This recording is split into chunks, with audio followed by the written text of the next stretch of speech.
I'm gon' hold my head through the bullshit. God gon' hold me down through these changes. And I'm gon' hold my head through the bullshit. Okay, what's up, you guys? Hello, it's me, YaYa. And I'm here. I'm just being transparent. This is just, you know what I'm saying, some transparent shit. So,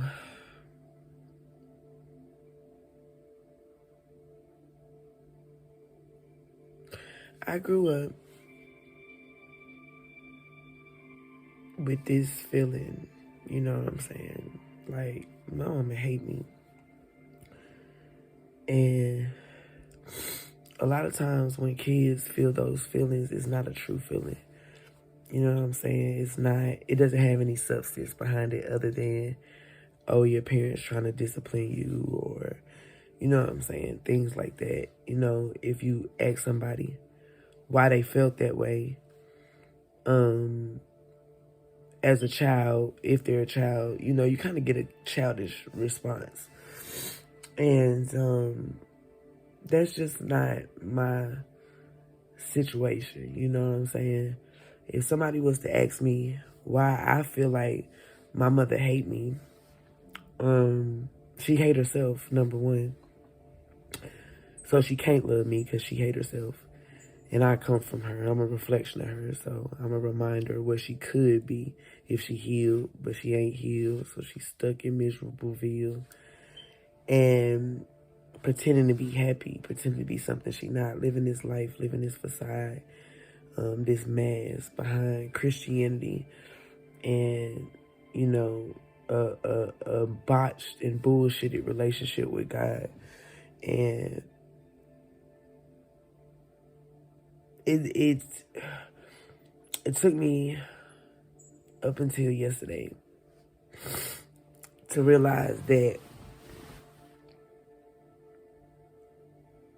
me being the person who does not allow any space for illusion or sweeping under the rug or things like that,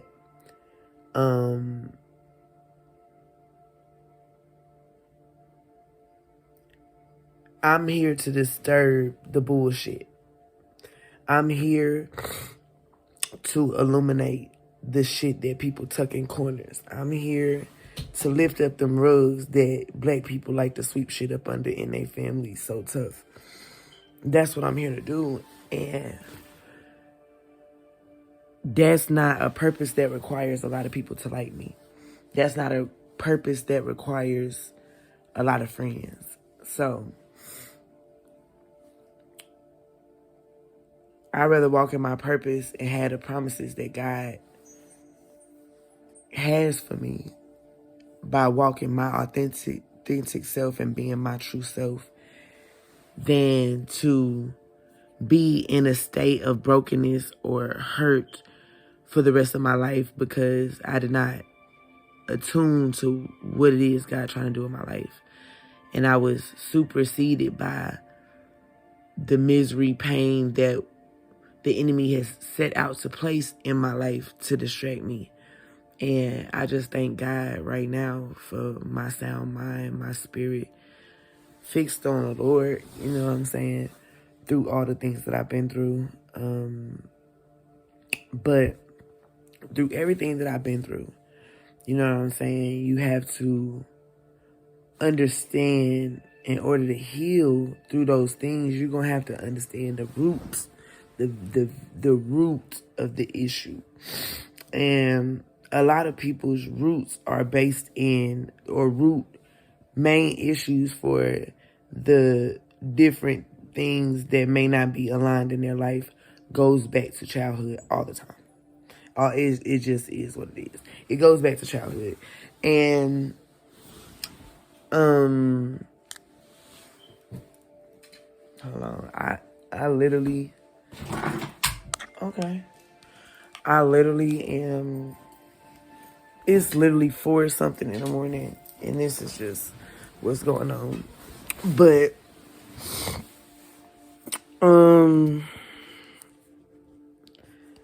yeah, most of the time it goes back to the root of your childhood, like what was going on in your childhood. How did you feel? How did you feel as a little child?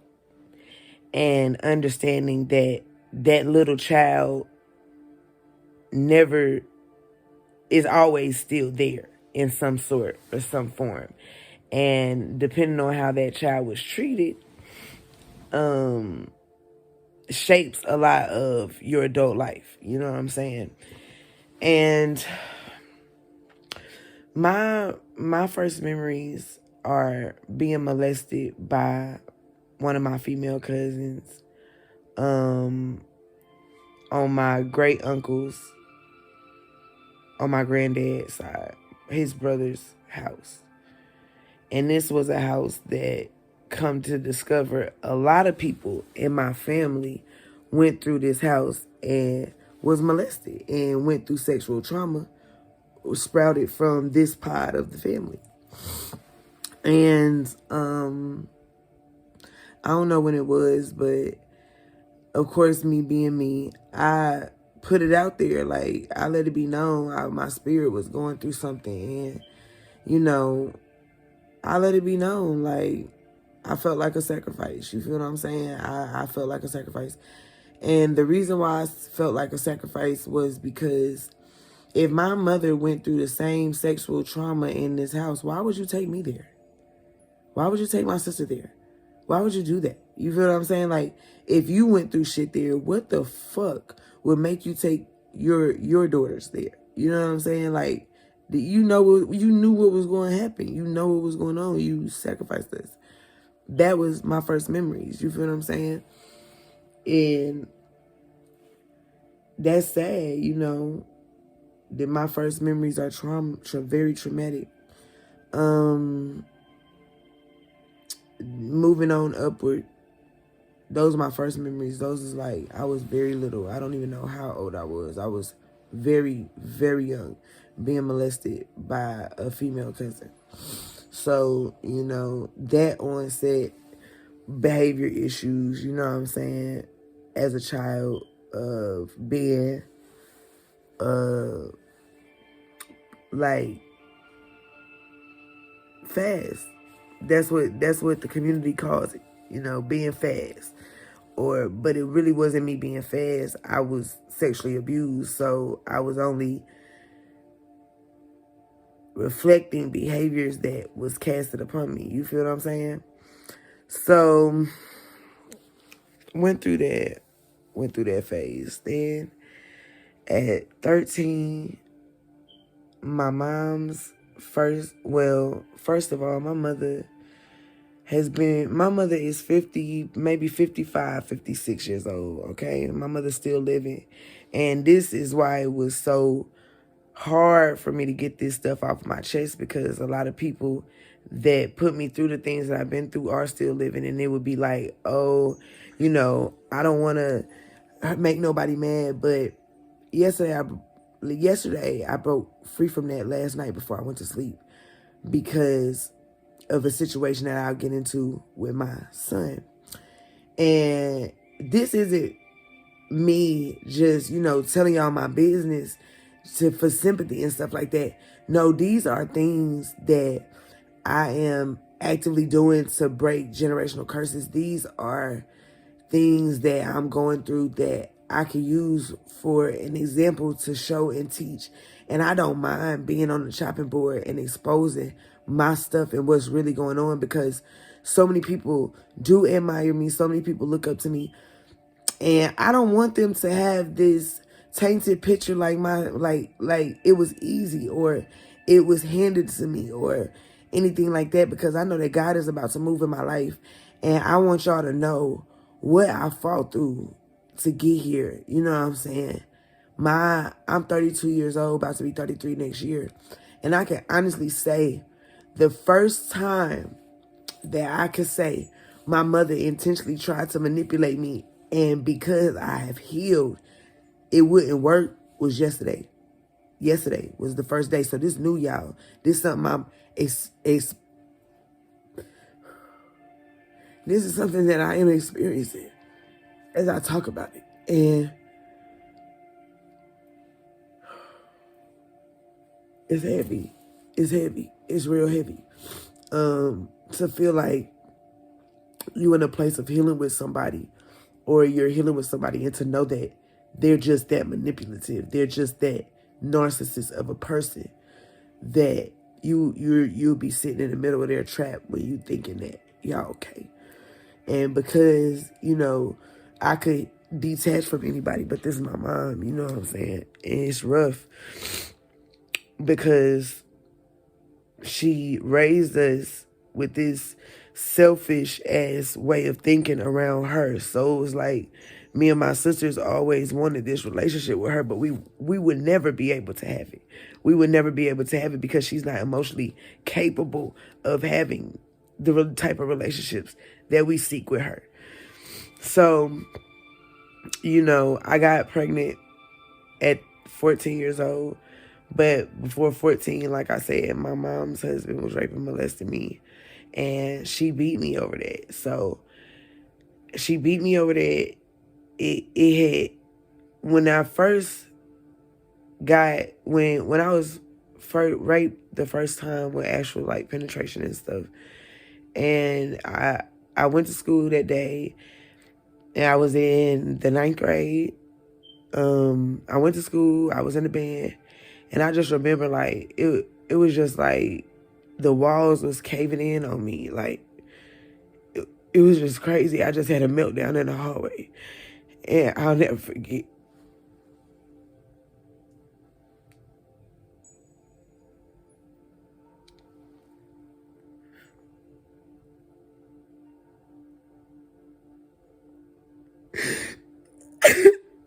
Sorry, y'all.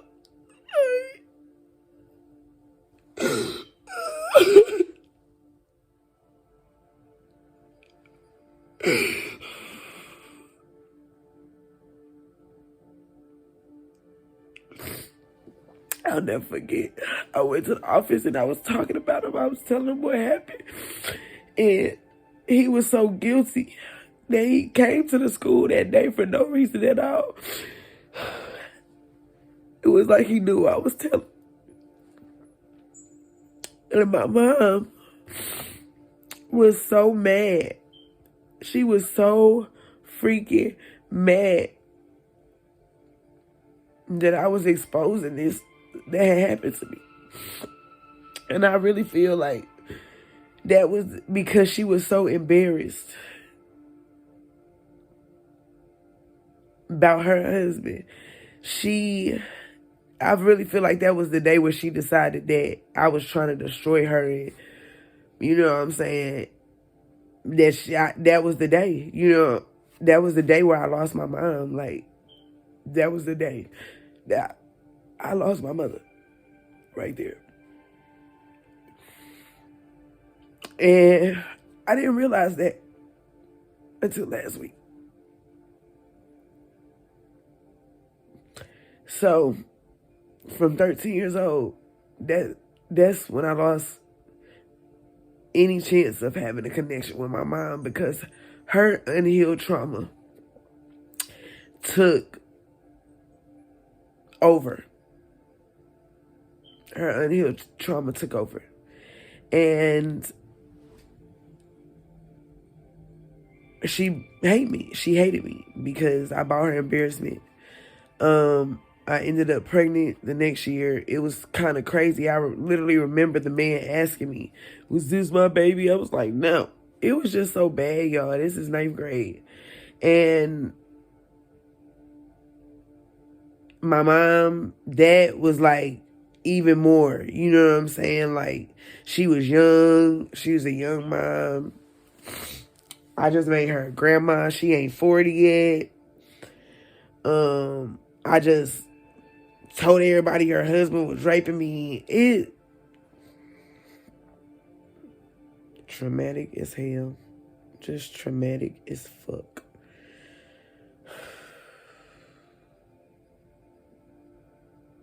So I was being drugged to a mega church named St. Peter's World Outreach Center in Winston-Salem, North Carolina.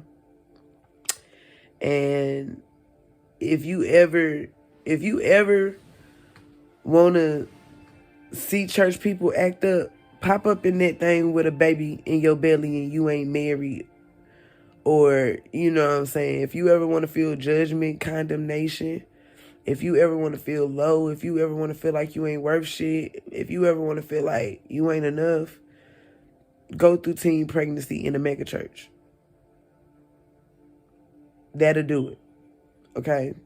These is emotions that I'm facing. This is the cross that I'm bearing at 14, 15 years old. Like, and my mom's doing this because she knows this is embarrassing. Like, her own set is so she can look good and everybody else can look crazy. She don't give a fuck how nobody else look, as long as she look good. So, y'all gotta excuse me. I got cotton mouth. I literally woke up out my sleep, my stomach hurting, because, like I said, dispelling those evil energies will make your body, for me, deliverance comes in the form of throwing up, taking a shit, you know what I'm saying? Like, and my stomach was fucked up. So I woke up from my sleep, and I was very emotional. Because, like I said, this is real life stuff that I'm going through. The situation with my son acting a fool has uncovered so many secrets and bullshit that I'm just, in a whirlwind of just healing.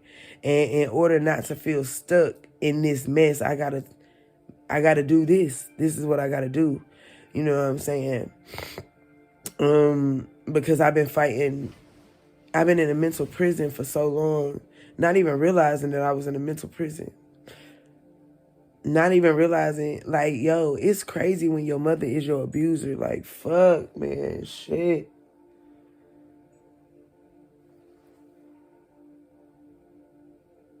That shit crazy. I ain't do nothing but be born. This lady don't like me. She don't like me, y'all. And y'all have to know that for 32 years, I've been back and forth with my head about if my mother like me or not. And because you don't want to believe that shit. But let me tell you something. I got great aunts who raised her who will say the same thing. One day I'm praying that I could get my family at a sit down and we could talk about stuff. You know what I'm saying? Because these last 2 months have been crazy. As you see, I'm not on social media. I'm just really dealing with my shit. You know what I'm saying? Like, for real. And a lot of people won't do that. A lot of people won't get offline and get in themselves. You know what I'm saying? But that's all I know. So, I've made some realizations. I understand the point at which I lost my mom. And I understand now that I'm a survivor of a selfish narcissist demon who is unhealed and spider queening bullshit every which way around her. And she will stop at nothing. And my sisters, I'm not the only person.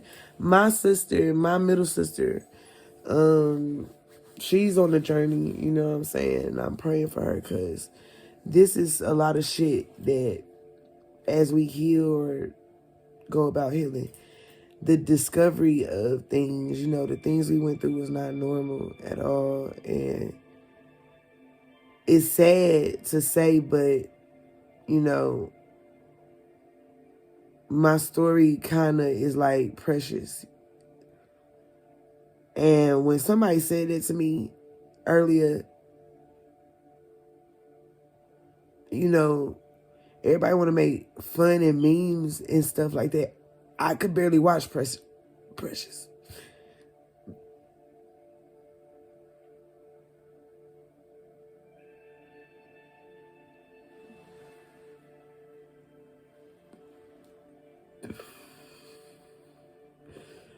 I only watched the movie one time, and I could barely watch it because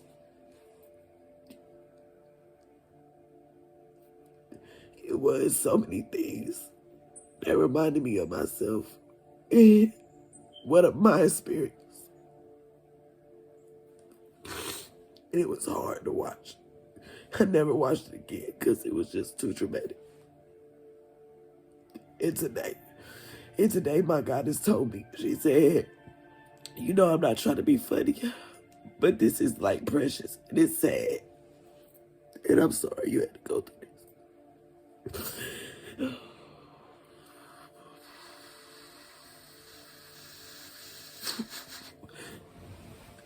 I just thank God for favor. I thank God for my mind, because the plot the whole time was against my mind. I thank God for my mind.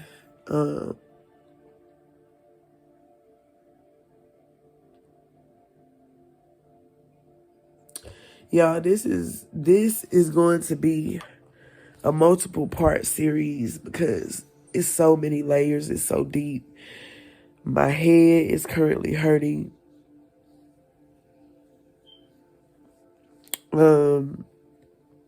21 minutes. That's Papa Legba number. So I'm going to go ahead and get off of here because I just want to take the time to reflect. I just want to be raw and transparent with y'all. Like, this is really how I'll be healing, because it ain't cute. It ain't nothing pretty about this shit. This shit ugly. This shit fucked up. This shit a Lifetime movie. This shit crazy. But I love you. Make sure y'all check me out. Go to my website, all that other stuff. Anything you need is in the description box below. Like, comment, share, hit subscribe, post notifications, all that other jazz. Y'all know I am not versed with all of that shit, but you know, y'all watch enough fucking YouTube videos, what they said, shit. Peace and blessings. Bye, Goddess Gate.